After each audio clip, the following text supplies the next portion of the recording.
things that we're required to ensure that our participants receive. So with the Eckert Success Award program, again, it was intended to acknowledge program participants who've gone above and beyond the call of duty, demonstrating a level of excellence while going through the program, and it's intended to fund those things that the state funds usually don't cover. And examples of those can include a youth wanting to participate in a community athletic program, or a dance course, or the purchase of a computer for a student or participant who was college bound and needed that equipment in order to succeed. I've seen that technology request spike exponentially since COVID hit us. I mean, some of the kids out there need that, don't they? Yes, they do. And I do want to pause because, again, I can't begin to stress how significant of a role Mr. Clark played in getting this program up and running, and he is participating today on this call. And not to put him on the spot, but I know that this was a very special initiative spearheaded by him, and I just wanted to pause for a moment to see if there was anything else he wanted to share about the history when this was initially funded through the Eckert Family Foundation. And I don't see his face, so, oh yeah, I see it now. So Mr. Hey, yes, he's raising his hand. Let's see. We can't hear you. I see you speaking. Now I know it shows that he's muted right now. Let me try. Do you see that? Okay. Try now, Joe. No, we can't hear you. Doggone it. Well, that's okay. Yeah, I was going to say, if you see Mr. Clark on your computer, oh, there we go. You see that? Oh, all right, there you go. You're good. Okay. Well, thanks, Lorita. You've stated it very well, and this whole idea was based on the notion that of really normalcy, and what are opportunities that our children should have,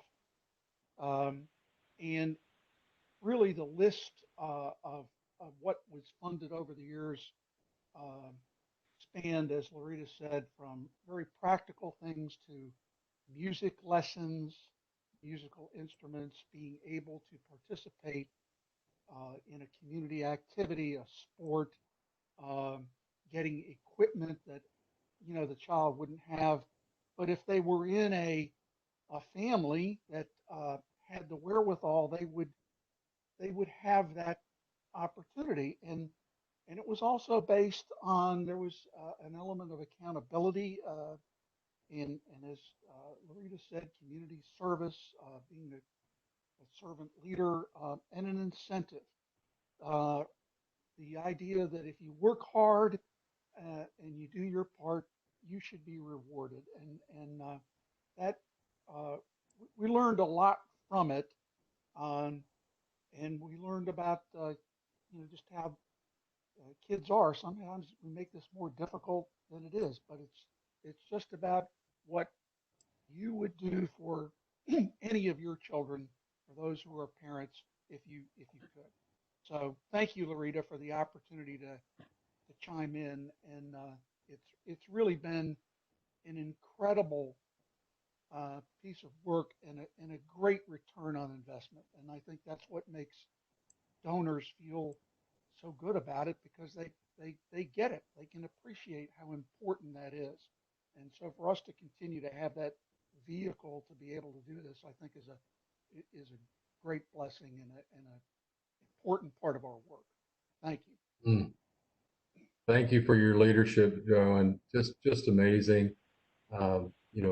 This program is, what is so significant. We're now in a position where, additional funding has been provided through the National Foundation for Youth right now at 2-to-1 match.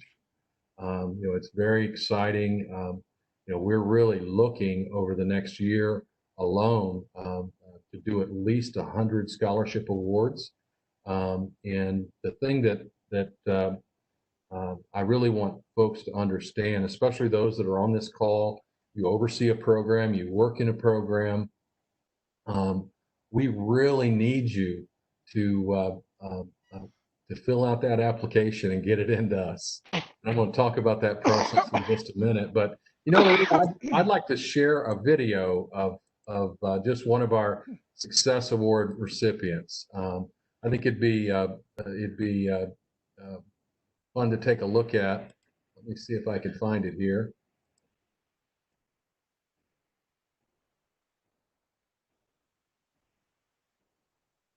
This is a young man. I mentioned earlier that I have was invited to speak at a community meeting after our last Lunch and Learn, and I brought Luke Kane with me. And so I had the easy job. I just got to introduce this hero.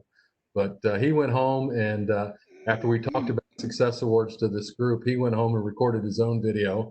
And so I just wanted you to hear this today, how appreciative and how Success Award changed his life.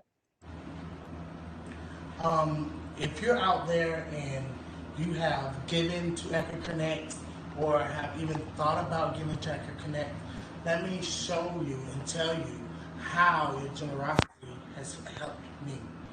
At first, when I first got out of juvenile, I thought that really I wouldn't even was able to make it to something like this.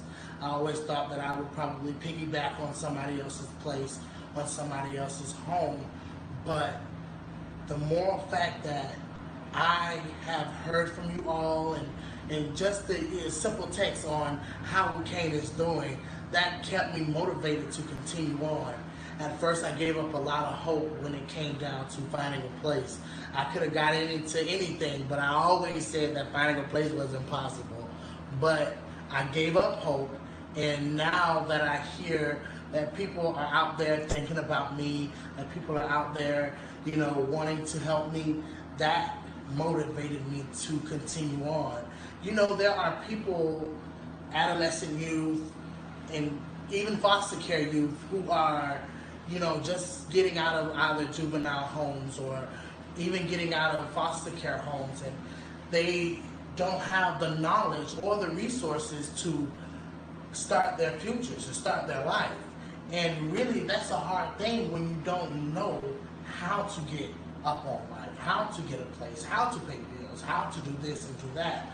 But Echo Connect and you all have really showed me the way and guided my steps into success. I mean, like, this is crazy. I really appreciate you all again. Thank you. What a great guy. And he's an example, as Lorita said, of over 200 young people whose lives have been transformed through these Success Awards.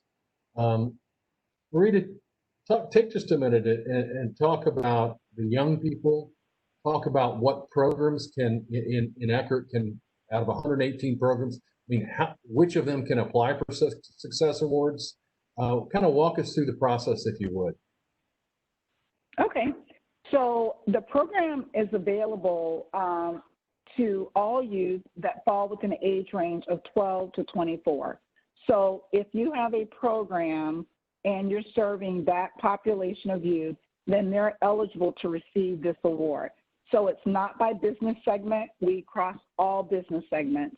But the original intent was to target helping to bridge the gap for youth 12 to 24 that are either nearing completion of a program or they've already completed the program.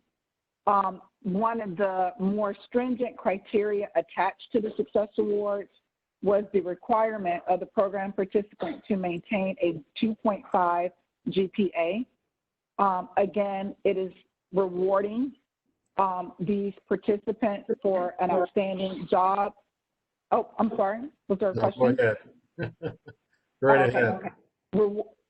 Okay. So again, it's intended to reward the participants for doing extremely well during the program involvement and really embracing all of our success will, different from award, but success will spokes.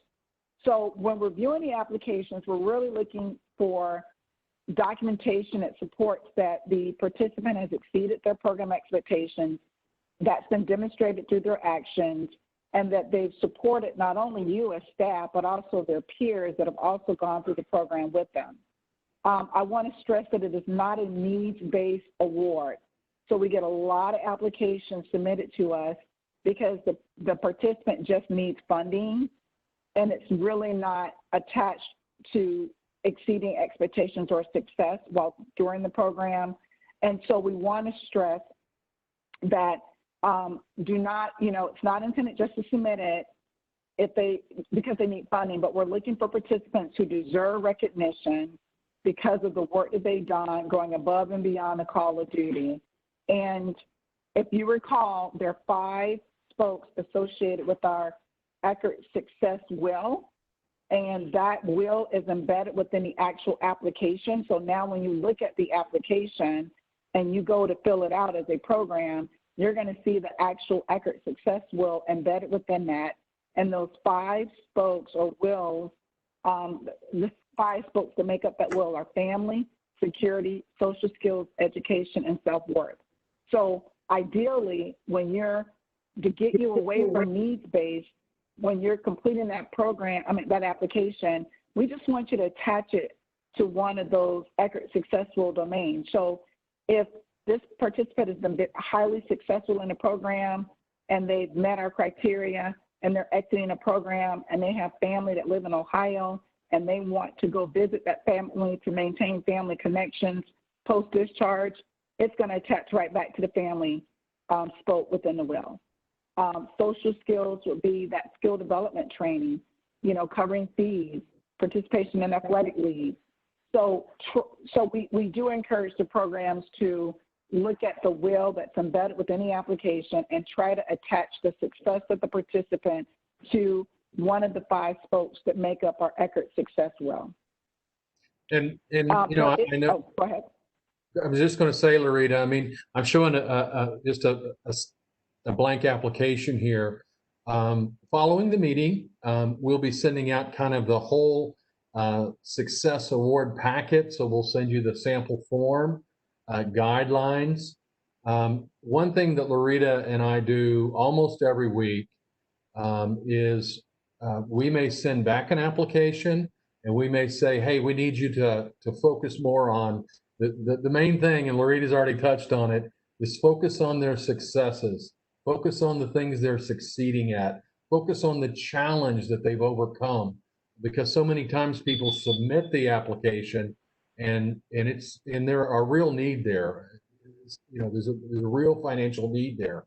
But this is, as she said, this is not just a needs-based scholarship. It is to reward them for their successes and overcoming great challenges.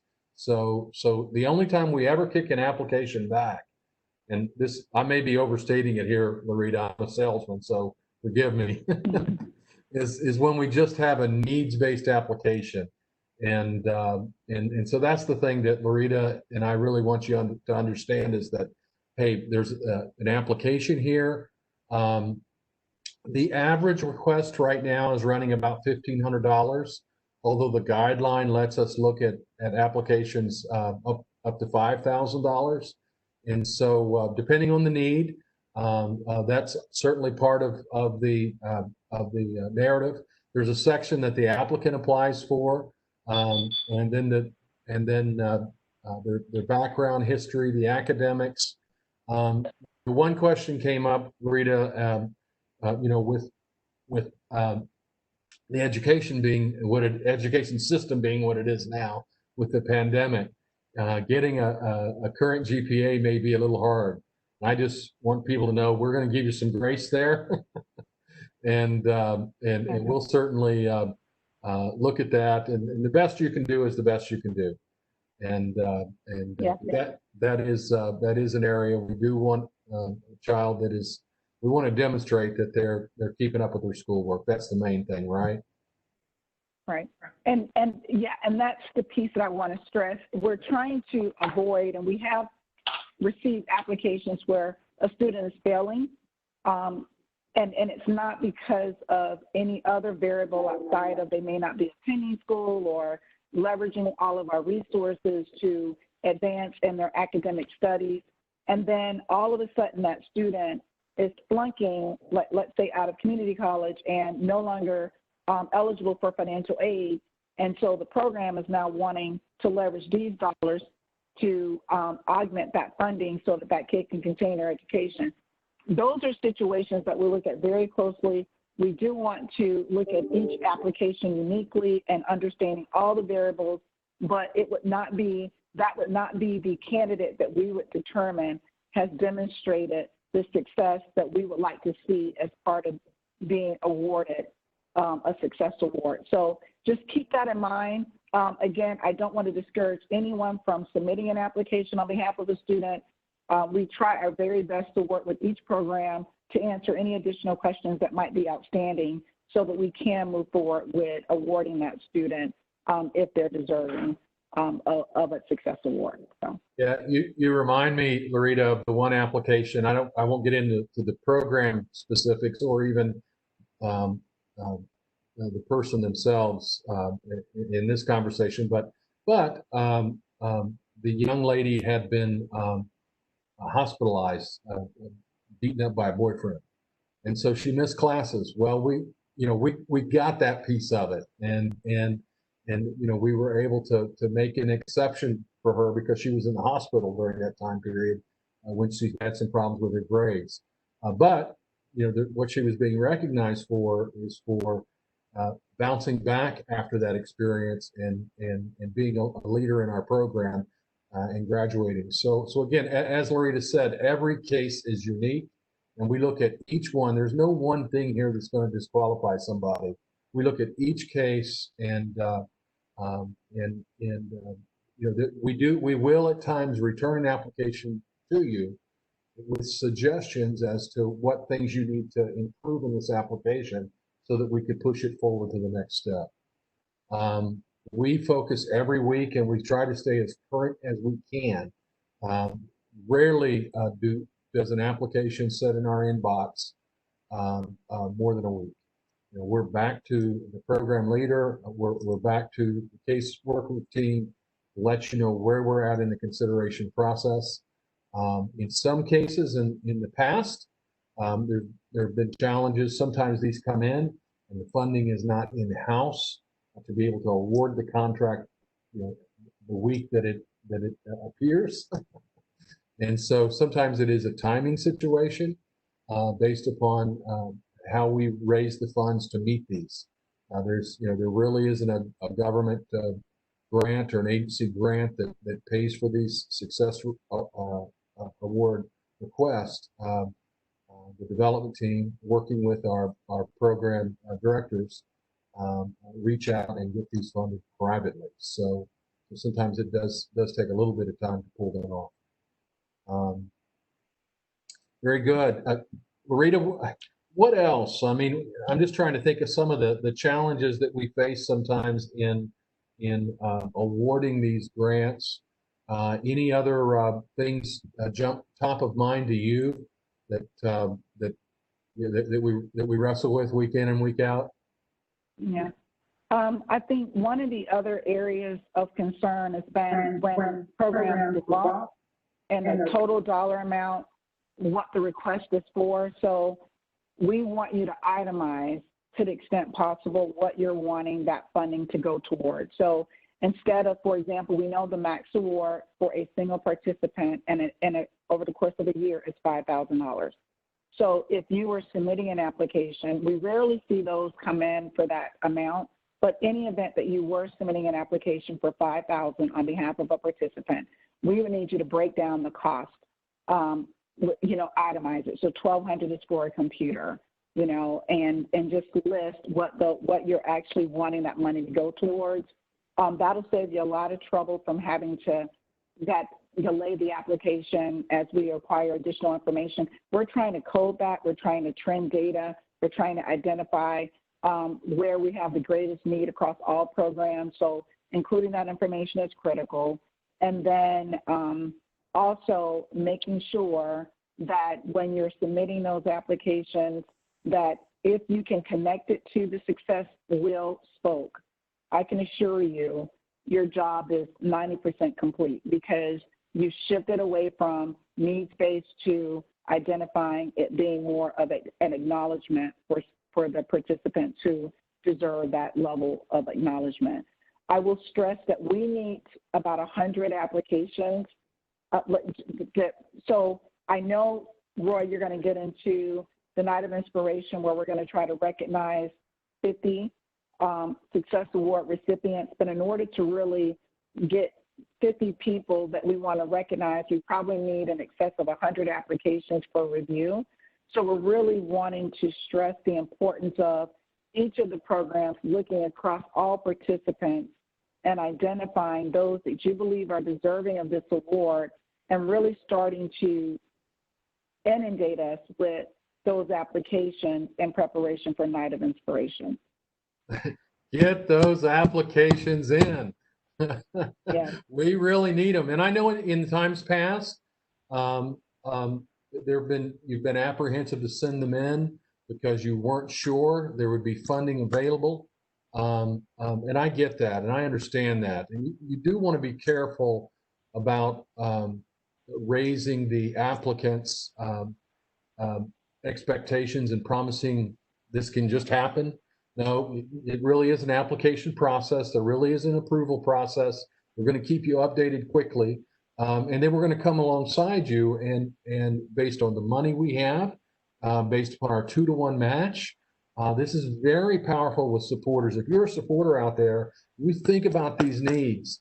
That again, as Lorita said, we are now spreading this program out across all 118 Eckert programs.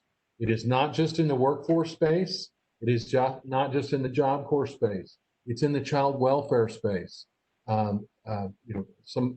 We have some foster families that are real superstars that have some real needs that need to be recognized.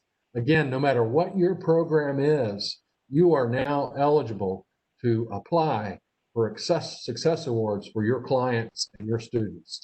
And so that's the other thing. Lorita mentioned our Night of Inspiration. Because of the pandemic, we have moved it from October to February 23rd. And that date, we feel pretty good about it. In October, on October 7th, we will have a virtual launch, kind of a mini gala online. It'll be about 45 minutes. It'll be on Facebook, Instagram, Twitter, all the social media platforms. But that really is the kickoff. And again, we want to have, and we need to have some great student and client stories that we can put in video to begin sharing to launch. And our goal is to, and I'm just putting it out there, we plan to have 50 tables in the room, and we want a Success Award recipient at every table. And so we want to bring 50 of our superstars here to Tampa to be part of this special event. And we are, between the 2-to-1 matching gift, the sponsorships already today, we really are kind of in the silent phase of our events. We've not done mailings, we've not done a lot of big promotions, just reaching out to people that have sponsored in the past, presenting Success Awards. We've already raised $70,000 in pledges and sponsorships for Success Awards. And so I believe we're gonna move pretty dramatically. We've set a goal to see the biggest single event Eckert's ever had on February 23rd, to raise money for Success Awards to help the students in your program. So it's going to be fun. Again, this is a great evening. We have Secretary of Housing and Urban Development, Dr. Ben Carson, will be our keynote speaker. We have probably, if you look at some of the things that are being written, Toastmasters International being one, the #1 motivational speaker on the planet right now, Dr. Willie Jolly is going to be speaking. There's going to be great music, and that program and agenda is coming together with some nationally recognized musicians. It really is going to be a night of inspiration. We are going to be inspired, but as good as the program is, if we don't have 50 of our top students there, top clients there being recognized with a success award, it will be a failure. And so that's the thing that Lorita and I really wanted this session to be, is the real kickoff for those on the phone that are connected to a program to get involved and to start identifying people in their programs that might be an applicant for a success award. Start putting together. It does take some time. I don't want to scare you away. As Lorita said, we want you to think about our success wheel, identify those characteristics that person has, and then you do have to write the narrative. We ask the applicant to complete a section, the caseworker to complete a section, the program director to complete a section, and then we can look at that information and make the determination. And as I've promised, Lorita and I have been pretty committed to this every week, focusing. We're going to keep you updated. It's not going to be floating around. You're not going to submit an application. In a week from that application, you're going to get an update. Usually within 48 hours, you're going to get an update. And Yeah. And so you're going to be able to communicate to everybody involved in this where it's at and where what decision we've made. So again, I really want folks to get excited about these success awards. Lorita, what have we missed? I know this has been a whirlwind tour. Right. I was just going to add, I know that we're trying to increase the volume of applications submitted for review. We have set aside time on Wednesdays. So if you were trying to get a sense for when am I going to hear back, if you get your application to us prior to Wednesday of each week, that's the day that has been designated, especially on my behalf, to really take the time to go through any ones that we've not responded to yet. Those responses will generally go out on Wednesday. So that's just to help you if you're just planning or just wanting to have a general sense of an outside time frame. You could target Wednesday of each week. And I think for the most part, we have covered what we intended to cover, Roy, on the call. I am curious to see whether or not we have anyone who has joined the call, if any of them have questions for us about the success award process or anything else that would help them feel comfortable with getting some additional applications submitted. I mean, questions at all. I mean, the big thing is, if you're a donor, a supporter, a sponsor, and you're on the call today, this is such an exciting thing to be part of. And you could help underwrite one of these scholarships. Again, depending on the program, if they're an adult youth, just like we had a group of our supporters actually meet Lou Kane last week. But you can actually meet that person that you're helping fund that scholarship. Obviously, we have to be kind of careful with that with the younger children, but it depends on the program. The other side is, I can assure you, we've seen it. We've created a file. Every week they're coming in. These Success Award nominees are doing thank you notes. They're doing thank you videos. You're going to see how this is impacting their life, and that's just really important. But questions from either our program leaders or supporters, anything at all for Lorita, just unmute yourself and shout it out. Now's your time. Hey, Roy, Lorita, this is David Dennis, and I just wanted to say thanks so much for your leadership on this. Very excited about this. And I've got another call I got to jump to, but I just wanted to tell you thank you very much. Yep, thank you, David, and thanks for your leadership. Yeah, these Success Awards are really, when we first started looking at them, many were just kind of concentrated into a couple of our programs. And so as we began to look about and think about, wow, this could really help us, in California, in the Carolinas, and in Georgia, and move up the Northeast now, and then the expansion of Job Corps, and to think that these could really help us grow. The great thing about these success stories, and again, we're careful with what information we share, but we're able to share the story with donors and supporters and sponsors. And these stories, they really are the fuel that gets people excited about, because they see the changed lives. The other piece that it's been so significant, I talk about these thank yous coming in every week, and Alex Reed and his team have been very, very, and people on this call, I know it takes work. I know it takes time. I know that development and fundraising is not your job, but you've moved into it. And the great thing about these success awards is we're teaching stewardship and philanthropy and how to be appreciative and how to say thank you to our students and clients. And it really does come full circle. And that's why I'm so excited about the Success Awards, because it involves our program leaders. It does involve development. It absolutely involves our supporters and sponsors and funders. And then, yes, it involves our clients and our students. It involves them in philanthropy, learning to be appreciative and learning to say thank you.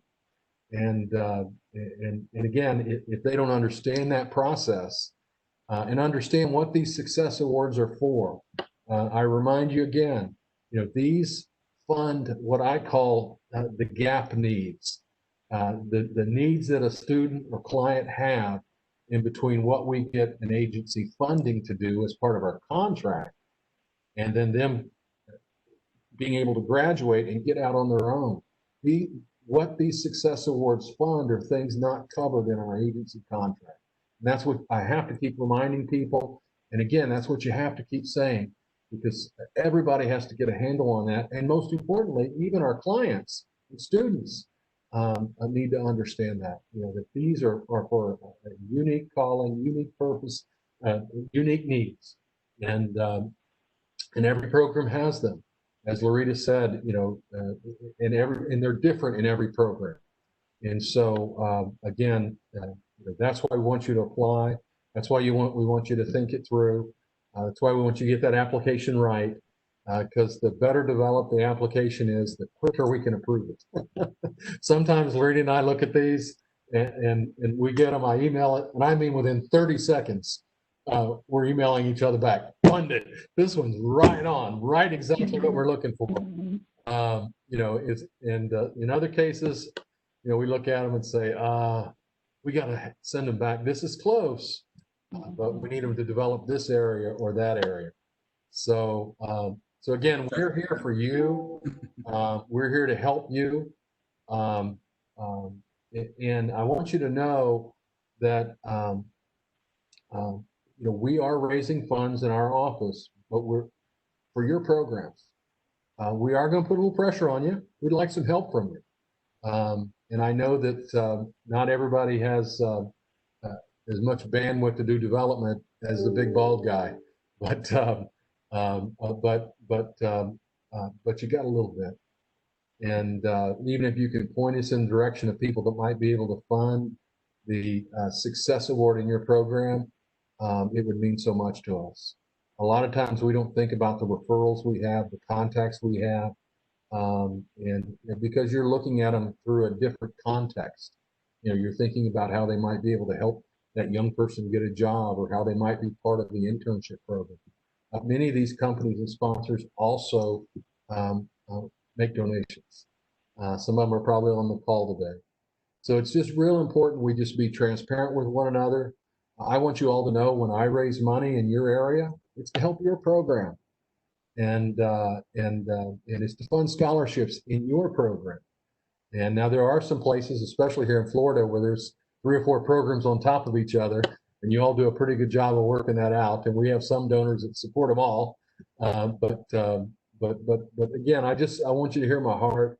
When we think about the young people we're helping, the lives we're transforming, these success awards, they truly are going to be the fuel that fuels our growth, and most importantly, our growth of passion, growth of heart.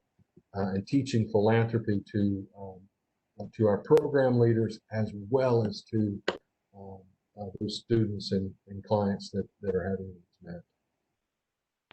Question, I think a couple of you had some questions, and I won't stop talking. So any more questions? Any thoughts? Any suggestions? Roy, this is Stanley.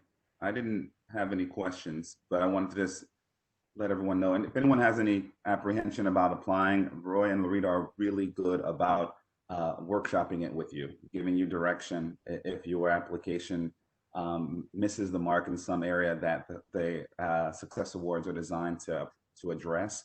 So do not be apprehensive at it. I've sent in a few for our programs, and they are very, very helpful in that area to help you even explore and find the areas where you can perhaps direct it. So I want to thank them for that and their leadership in that. Thank you, Stanley. You've been one of the heroes. And again, I really hope that you all will see these as a way to and again, be careful I don't say this the wrong way or you don't take it the wrong way. But Success Awards, not only do they help your student, but they help your program by building an infrastructure of supporters and partners. There's just something magical that happens, when a funder is more connected to your program by helping provide a special scholarship need for one of your clients. It's just, magic happens, and your program is going to be stronger. You're going to be more excited. Your students are going to be motivated. I'll never forget our board. We had a young lady in our workforce program, Tiara Reed, and she came in, told her story. Just an amazing story. It's been published in newspapers, so I can share her name. But her mother was shot and killed sitting in her car, and Tiara took over raising her two sisters, and she had at that time a child of her own. She worked a full-time job. She participated in our program, got workforce training, went on to get her certificate as a vet tech, I believe, and then but was doing most of that using public transportation. And our board was just really moved and motivated, and they came together and raised the money to get her a used car. I remember bringing that used car down as a Success Award, and tears, and you can just imagine she, actually going to have her own vehicle. But I remember Angie, the caseworker, the program director there, leaned over at me and she said, "You have no idea what this is going to do for the other kids in our program." So what do you mean?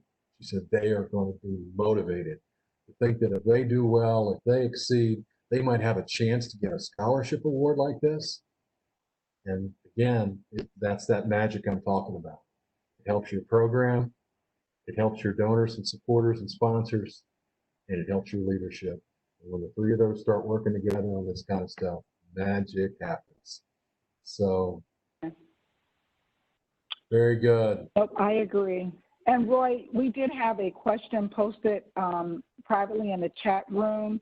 So I will read it to the group because I don't believe they can see it and the way that it was sent. Actually, now a second question just came in. So the first question was whether or not the program participant has to be involved in an ECHRT program. And so, and again, they wanted to know if a program participant was involved, for example, in Metropolitan Ministries or another nonprofit, could they submit an application on their behalf? And so in response to that question, the ECHRT Success Awards program is really intended to acknowledge participants who are involved in an ECHRT program. So at this point, only participants involved in ECHRT programs are being considered for these awards. Roy, was there any additional leeway provided with the NFY grant, or are we still bound to those original guidelines? I think that's right. They need to be plugged into the program in some way. And again, in some cases, and I'm just thinking about some of the child welfare space, it could be a volunteer. It could be a foster family. It could be, somebody that maybe not in one of our training programs per se. So again, I think you get a lot of grace from us, but they do need to be connected to Eckerd. Connected, yes. Yeah. Another question okay. came up. Did you see that one about would we fund a partial award? Partial, yes. We do that all the time, don't we, Lorita? Yeah, we do it all the time, and we just actually processed one like that earlier this week, where we funded. They resubmitted the application based on feedback, and the award amount was less than what they originally requested. But yes, we will fund a partial award. And so again, and sometimes, and that's usually a very collaborative process, where Lorita might send you an email and said, we think these 4 items, we can get funded, but but this 5th item, is there any way that could be funded another way? Is there any way we could? And so we'd be in communication with you. It just wouldn't be a straight up or down. This is what we're doing, and it truly is a conversation. Yeah, and then I would say too, if you're submitting an application for computer equipment, that's probably the one area where we've seen such a wide range of requests come in. And so we want programs to be cognizant of the fact that we do have several applications submitted on behalf of participants. And some of the programs are pretty savvy, or the youth or the participants are pretty savvy. And they're like, I want the AirPod, the Apple computer, and all of the bells and whistles that come along with that, with software systems, et cetera. And so it can quickly increase the request amount.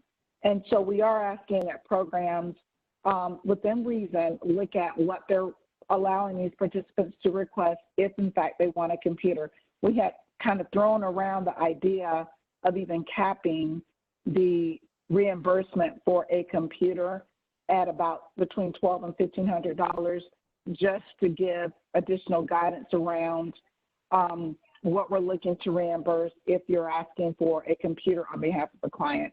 Again, keeping in mind, barring any unique circumstances, we just want to have some established parameters.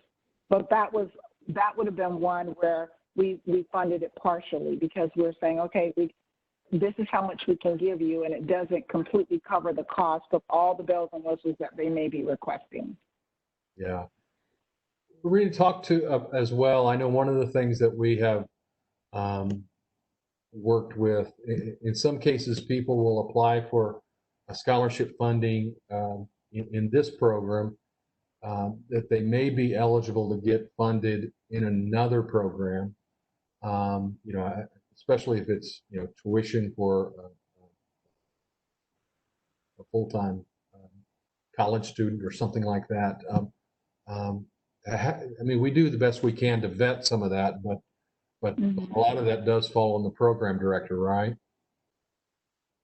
Correct. And so we do ask that prior to submission of the application, if the funder has resources allocated to support a youth in any capacity, please don't include that particular request on your Success Awards application.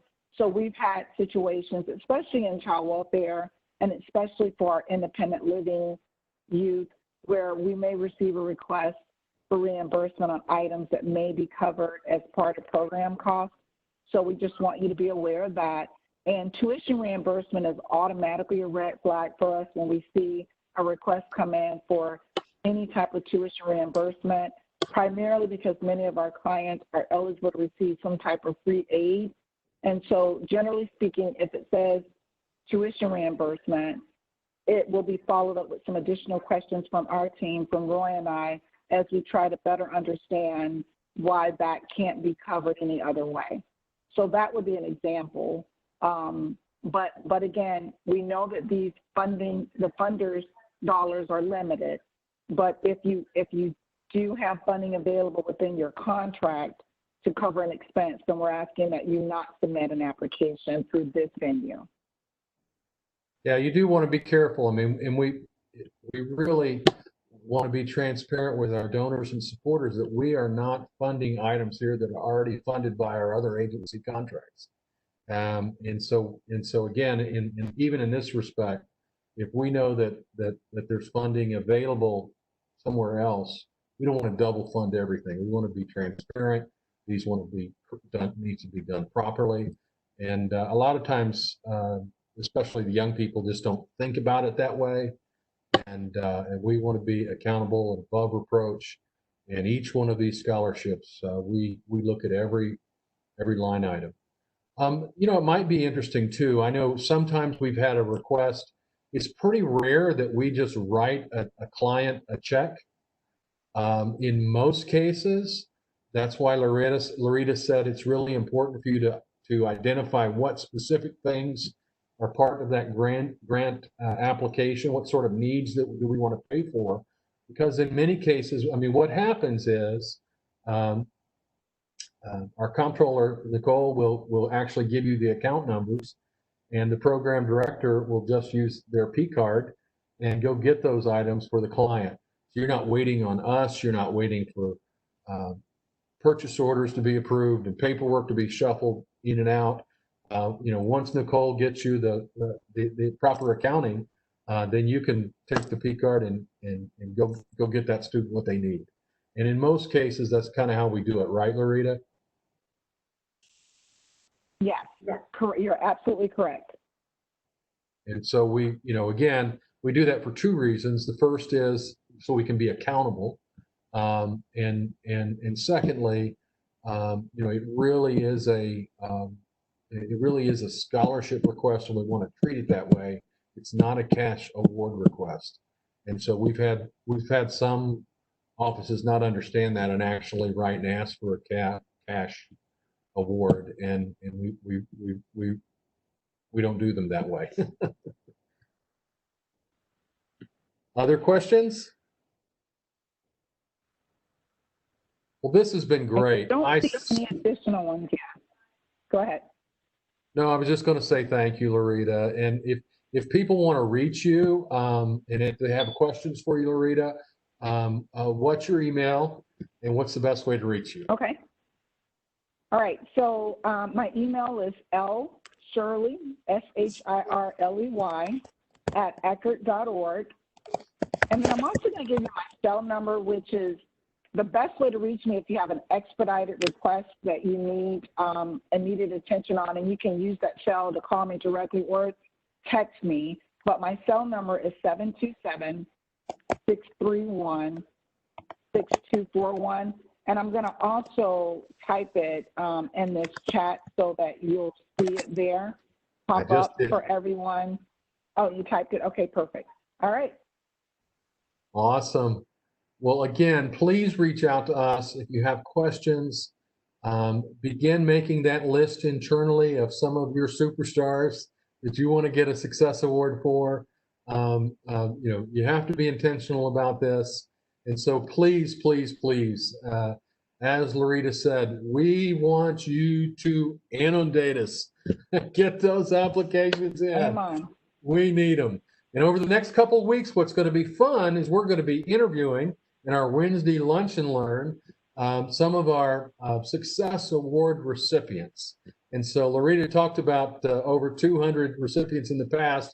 We're going to go back and we're going to be interviewing some of those people. You're going to be hearing a lot about Success Awards. It's going to be fun to hear their stories and to just see how their lives have been impacted. So we'll be getting announcements out and emailing you. You'll see it on social media as well. So we'll see you next Wednesday here at Lunch and Learn. Thanks a lot, everybody. Thank you. And we'll get you lots of kids from our foster care system. Awesome. Yes. Yeah. Thank you. Awesome. Thanks, Lorita. Thanks, Right. Roy. Thank you. Thanks, Roy. Thanks, Thanks, guys. Lorita. Take care. Very informative.